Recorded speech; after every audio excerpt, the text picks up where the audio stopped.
What's up guys, 𝗍𝗫𝗃 here. Now in today's video, I was given the opportunity to interview Steve5, the owner of the Stevorium project. Firstly, I'd like to thank Steve yet again for giving me the opportunity to interview him. I know it was a bit mutual, but still. Secondly, I'd like to thank the community and those who watch my videos for the questions that they actually submitted for me to ask Steve. This video is literally just going to be the interview, but yeah, hopefully you guys enjoy. You guys already know what to do with the subscribe and all that, like, dislike even. Leave a comment down if there's anything you would like me to do or anything like that. So yeah, I'll see you guys in the next one. Hopefully you guys enjoy. Now let's get on to the interview. So as a YouTuber, obviously this question comes up for everyone who does it, but you started your Steve5 YouTube channel around a little over a year ago, like March last year.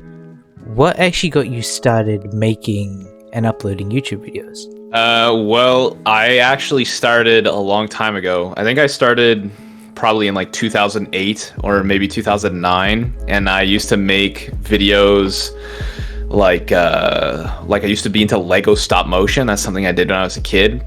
So those videos took a lot of time. They didn't get many views, but that's what I started with. Kind of ended that channel. And then once I got into high school, so this is around 2014, I came up with a new Minecraft channel. And that Minecraft channel got a few thousand subscribers, and it was similar to what I'm doing now, except on that channel I used to actually do playthroughs of the mod packs. Like I used to just pick a mod pack and play it until I completed it. So there's a lot of like let's play stuff. But then people at my school started to find out about that, and I was like 14 at the time, and I was trying to, like, you know, be cool with girls and stuff like that. So everyone in the school finding out that I had a Minecraft channel where I just played Minecraft all day and uploaded it to YouTube wasn't it wasn't a good thing for my social status. So I actually, one of my biggest regrets that I've ever done is I deleted it, like fully deleted it. So I had thousands of, one day I was just gone. Like, it's all gone. I had, I was making like a little bit of money, actually, like probably more money than I make on this channel, because back then the YouTube AdSense was different. So yeah, I was making good money. I would probably be at like 60,000 subscribers right now if I didn't quit that channel, but I basically just quit it. And then as you said, a year ago, I kind of started this one, and it's just a hobby. So it's just something I was like, man, I kind of miss making videos because I really like editing. That's what the real hobby is for me. So that's why I started making videos on this channel. But there's a whole other backstory as to why I actually started YouTube. Well, obviously your channel has grown since the start of, around the start of last year, with it nearing around 4,500 subscribers, which is certainly no small number. How many people, like friends or family, or just people that work alongside you, know of your YouTube channel now, this one? And has that popularity from it changed their opinions and views on it?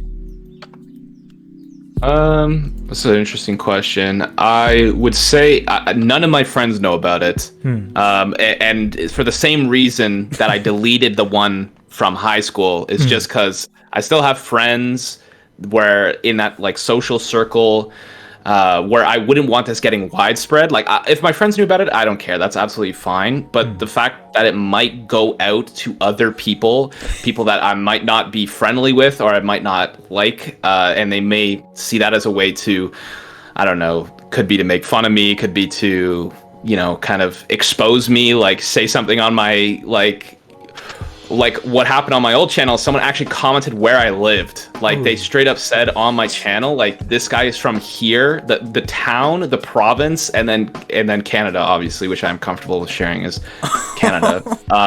So I'm trying to avoid stuff like that. So none of my friends know. My parents know, because they could hear me recording videos, and I eventually had to come clean with it. And I was like, yeah, I'm doing a live stream right now. I can't, like, help you with this. Or so my parents are pretty much the only people that know about the channel. And I wouldn't say the popularity Like they don't know what the channel is. They just know I have a YouTube channel and they know I make stuff for Minecraft. That's it. So they don't know anything about the size. They just know that I do this as a hobby. Oh, yo. So it's pretty private and pretty, I guess, down, like, low key.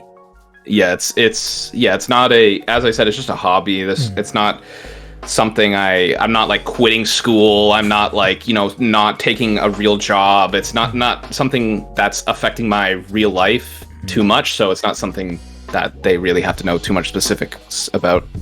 But with that 4,500 subscribers and around about 1,800 people on the Stevorium Discord, what do you think or feel about the Stevorium community that you've created and the hype for the project?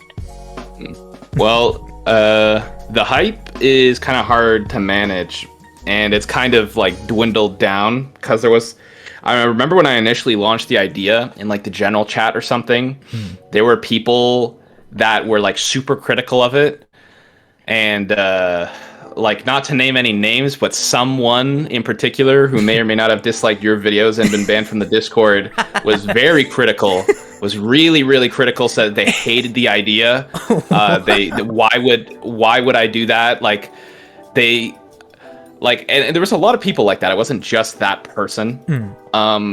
And there was a lot of people who were very critical about the idea. They were like, no, they just want an Origins Discord, and there's an Origins Minecraft server. And I guess there wasn't a lot at the time. There's loads now. Yeah. So me doing something different, people are complaining less because there's like, there's probably 4 or 5 decently large Origins servers that have loads of Origins for people to pick. So, it's less of an issue. But at the time, mine was probably the biggest and had the most options and freedoms, and it was a mod pack, so people really liked it. So the hype for the project was not there at the beginning. But eventually I just was like, yeah, I don't really, this is my server, I'm doing what I want. And that was that. I ended up getting a sponsorship at the time too, so I was like, well, there we go. So I'm just gonna use that to kind of catapult this idea further. As for the community, it's pretty interesting that there's people, like, as you said, 1.8K in the Discord, like, that, know who I am, or they, like, have seen my videos. That's kind of weird to see physically. Like, you can see a number on YouTube, but it doesn't really mean anything. But when you see people typing, like, all the time in your Discord, or, like, there's fights breaking out and stuff, it's a very weird thing. Yeah, it's a completely different thing compared to the YouTube numbers and all that. Yeah, it's much more personal. So it's something I'm shocked but proud of to be a part of. I don't consider myself have built the community. I didn't even have a Discord. I was just using some random Origins Discord at first. But yeah, it's something. It's a very interesting accomplishment to have a Discord so large and pretty active, to be honest, for something that was said to come out a month ago, and people still constantly like theory crafting about what their factions are going to be like and where they're going to settle on the server. So it's quite an interesting thing to see. Yeah. So now that we're on the topic itself, or the project itself, how many continents or regions are currently planned in the upcoming DLCs, and will there be any that have soft rules like Harmonious Haven? Well, I'm the only person who knows what the map looks like. Not Mega doesn't know, and none of the mods know what's past the world border. Only I know. And there's the world generation has already happened. So there's already islands that are there. And once we expand the world border, they will be there. It's not like we're plopping an island down the middle of an ocean. They are there, so they are already planned and accounted for. It's just a matter of moving the world border and expanding it so it doesn't like overlap into other islands and look really weird. So I would say we could easily look at, the first DLC. It depends on how popular the server is and how much the server can handle, with farms and people like being highly active in certain chunks, how far we will expand the borders. But yeah, that's something we have accounted for, or at least I have. I shouldn't say we, because no one else really knows about it. So I would say there's probably 3 islands that are significantly large and have a new biome that's not really something you see right now on the current map. So those are things we'll be moving to. As far as soft rules, I don't think so. I have no plans for that right now. So I would say, yeah, nothing quite like Harmonious Haven. It's pretty unique. One thing that I've heard just being in the Discord from peoples and groups is how they're going to make money, because you incorporated that into the server itself so that you have to use money by the trading gold or maybe even iron or diamond to buy claims and all that. One way a lot of people are probably going to get money is by using redstone machines. Now, what is your stance on big AFK farms, flying machines, and item duplicating machines on the server? Well, duping is obviously against the rules, and Mega has a lot of knowledge in how to prevent that kind of stuff. So that's kind of his domain, I would say. Duping, yeah. So for example, duping, you need a written book or a book and quill. To my knowledge, you can't make them. They're just gone. So they're not even on the server. So the regular duping glitch is impossible. I know there's 1 or 2 other methods, but they're much harder to do and much easier for us to track. So the regular book and quill method for duping is impossible. Flying machines, they will not work when they're in a, like, once they go even anywhere near a flan claim, they just stop working and they become the property of the person in the claim. So you just lose everything on the flying machine. I'm not too sure. I think there's a system we have where we can just disable them entirely, like just disable, they're called, I forget what the term is, but it's for like pistons, like, for example, flying machine, something moving, constantly moving and not actually attached to something. So we can disable that. That's a lag setting that we can look at. AFK farms, we have gold turned off from the loot table. So if that's relevant, mobs don't drop gold. So you have to, we might actually end up enabling that later down the line, that mobs will drop gold, because it's a, what's it called? It's a finite world. So there's only so much gold ore. So that might be turned off at the beginning, but turned on later. As far as like mining machines and stuff like that, all that stuff is like, we have a lot of options to disable piston kind of mining machines and stuff like that. So those will probably just all be disabled. And if they are enabled for some reason, they will not work. They will not be able to go into any flan claim at all. They'll just stop working and become the property of whoever owns it. Yeah.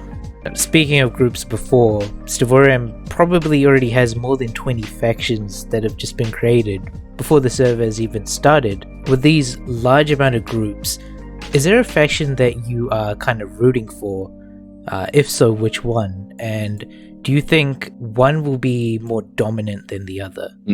Well, I can safely say I'm not rooting for anyone. That would be interesting. However, I do like the idea, and I think I saw it, I don't know if they're still active on the server or not, but they were basically, I like the idea of like the RPG element, and I think one faction was planning on going pure water, and they were like the only one going, as I mentioned, us on the admin team and the moderation team, if you are a pure faction, your faction only has one type of origin, one type of element, so like all water, for example, and these people were planning on doing that, they would receive special gifts, you know, and it would be manual. It'd be like one of us would go over to them and give them a blessing of some kind, like a really, you know, like a diamond chest plate with a really good enchantment on it, or an enchanted book with a good enchantment that they could put on something, and that would just be a somewhat random but very high tier way of getting very like highly sought after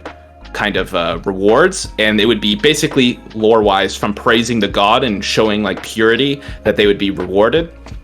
So people that kind of pursue that, I really appreciate that they're doing that, and I think that's really cool. So that would be someone I favor. As I said, I think there was one doing that for water, but was it?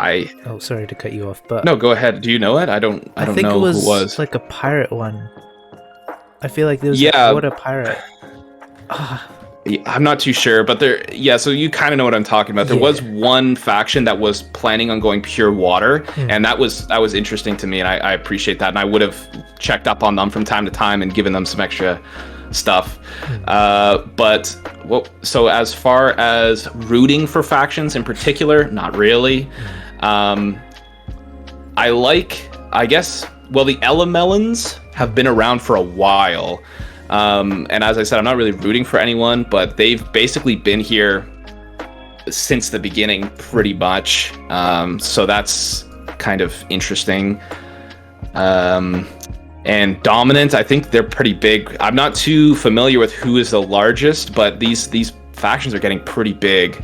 The Artos, if I said that right, has 36, which is so like crazy. Like there's empires, they're going to be shooting out of the gate with empires. So yeah, the 𝗩𝗻𝗄𝗀𝗻s have 25, I guess at the recording time of this interview, and the Artos have 36. So that's really interesting to me to see. And I assume the big ones, they're going to have the most money for sure. They're going to have dibs on whatever land they want.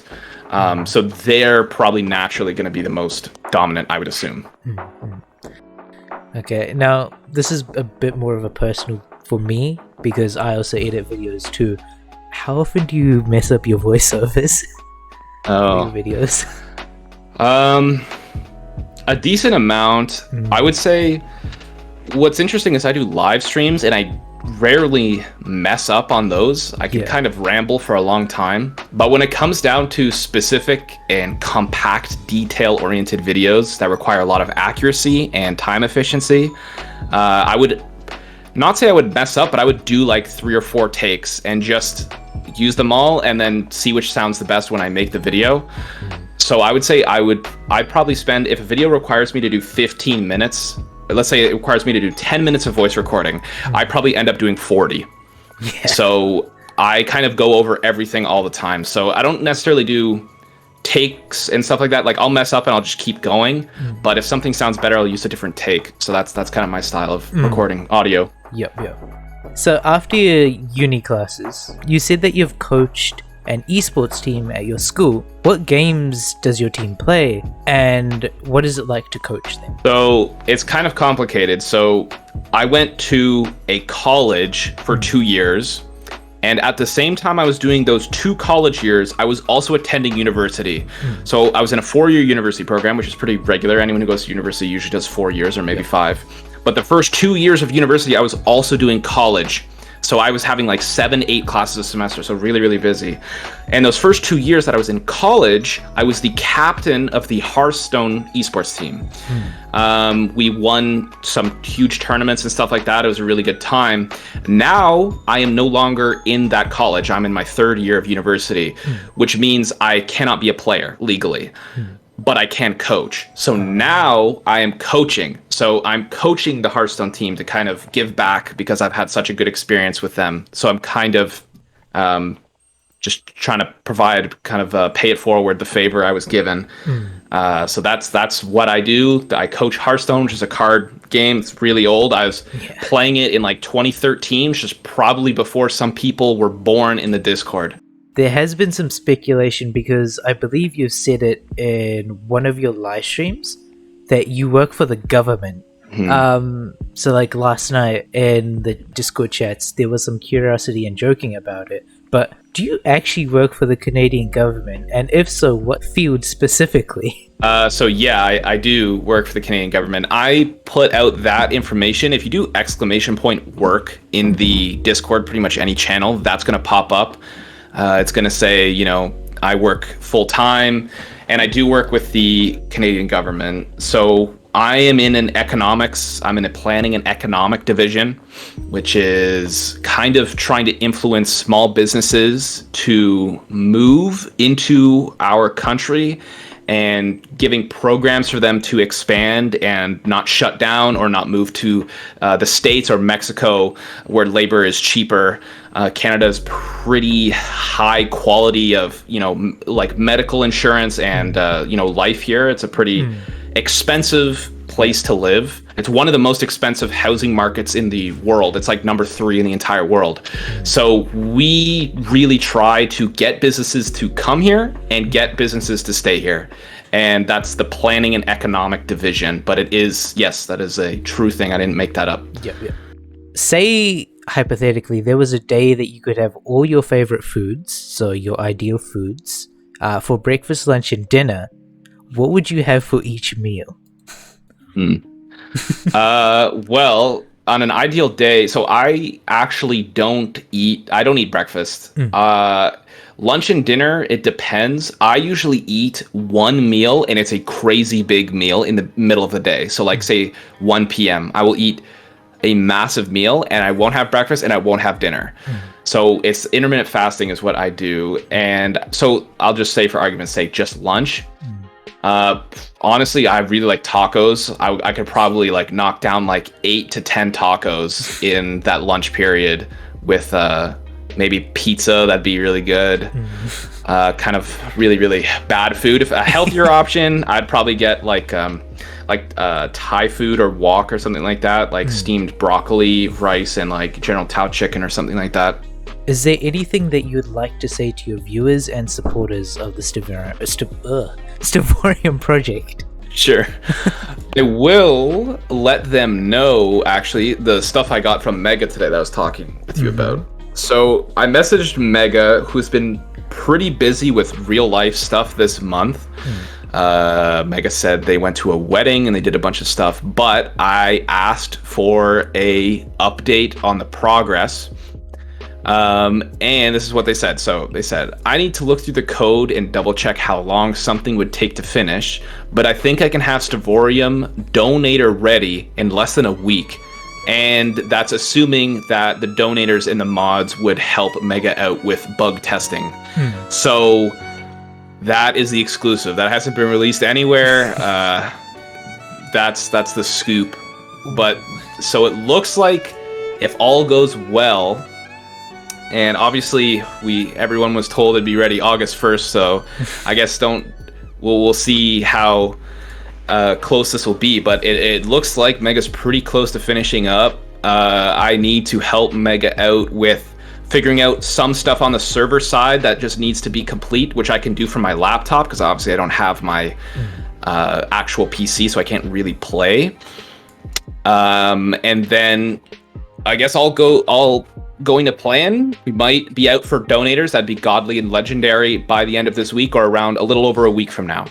So that's, I guess, what I would tell the viewers. Actually, that's what I would tell the supporters. For the viewers, I would just say thanks for being so patient. 𝗩𝗀 and 𝗩𝗀 especially, and me really appreciate your patience. And you know, we all said it was going to be ready August 1st, and it's been almost a month since then. But obviously, if I could help out with coding, and a lot of people did offer to help 𝗩𝗀, but it just doesn't pan out. It's too hard to coordinate something like that. So all things considering, 𝗩𝗀's done a really good job, and hopefully, I guess we'll see. But you know, around a week's time, the donators might be getting a taste of the Stevorium server for the beta launch. Thank you for your time, for being interviewed. Yeah, no problem. It was a good experience. I don't have to make a video, so you can do it for me. So it's kind of like doing half the job. So I appreciate that. No problem. I mean, one of the questions was going to be asking you. You said in your YouTube description that you have one video a week. Where's last week's video, Steve? Dude, I don't know. I've been busy, and I've been I made that like Minecraft highlight thing, and I was like, oh, this is really weird. This is not something I do normally. And I ended up actually taking it, just unlisting it, because I was like, I'm not proud of this video. I just wanted to try something new, but I have nothing to make videos on until Stevorium's ready. And making videos is going to be extra hard because I don't have my PC. Yeah. So it's all going to be like, I don't know how I'm going to record footage for that. So I might have to, we'll have to see how that goes. But I'm sure there'll be lots of smaller content creators recording and streaming it. So I'll be able to watch from my laptop. Yeah. And hopefully it goes well.